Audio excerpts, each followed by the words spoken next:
আমরা অনেক সময় আমাদের অন্তরের তৃপ্তি খুঁজতে চাই, কি করলে যেন আমার একটু শান্তি লাগবে, আমরা খুঁজে পাই না।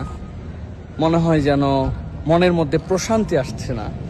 কোরআন হাদিসের আলোকে অনেকগুলি কাজে আছে যেগুলি আমাদেরকে প্রশান্তি দেয়। তার মধ্যে একটি বিষয় হচ্ছে অত্যন্ত গুরুত্বপূর্ণ। কেউ যদি ইনস্ট্যান্ট তার হৃদয়ের মধ্যে একটা প্রশান্তি খুঁজে পেতে চায়, আমি বলবো আপনি 3টি আমল করে দেখতে পারেন। 1 নম্বর, দরুদ পাঠ করা। অন্তরে শান্তি পাচ্ছি না, একদম দিল থেকে নবীজি বলছেন, মান সাল্লাল্লাহু আলাইহি মাররাতান সাল্লাল্লাহু আলাইহি আশারা। অবশ্যই আল্লাহ রাসূলের এই কথা সত্য। দ্বিতীয়ত, মানুষকে খাওয়ানো।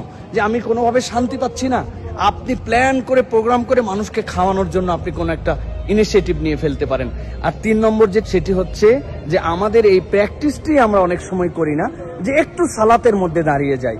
আমরা 2 রাকাত আমরা একটু সালাতের জন্য, একটুখানি আল্লাহ রাব্বুল আলামিনের কাছে নিবেদনের জন্য আমরা একটু দাঁড়িয়ে যাই। আপনার কাছে আমি প্রতিশ্রুতি দিতে চাই, 1-2বার আপনি একটুখানি প্র্যাকটিস করে দেখেন, ইনশাআল্লাহ হৃদয়ের মধ্যে একটা তৎক্ষণাৎ শান্তি পেয়ে যাবেন।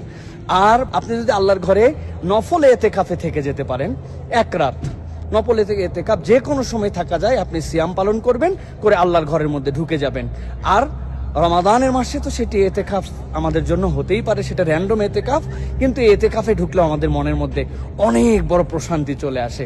সুতরাং প্রশান্তি যারা খুঁজছেন, মনের মধ্যে শান্তি যারা পাচ্ছেন না, আপনি একটু ট্রাই করে দেখতে পারেন। আমি যে 3টা আমলের কথা বললাম, ইনশাআল্লাহ আপনার হৃদয়ে একটা ভিন্ন রকম শান্তি খুঁজে পাবেন। ওমা তৌফিক ইল্লা বিল্লাহ। আসসালামু আলাইকুম ওয়া রাহমাতুল্লাহি ওয়া বারাকাতুহু।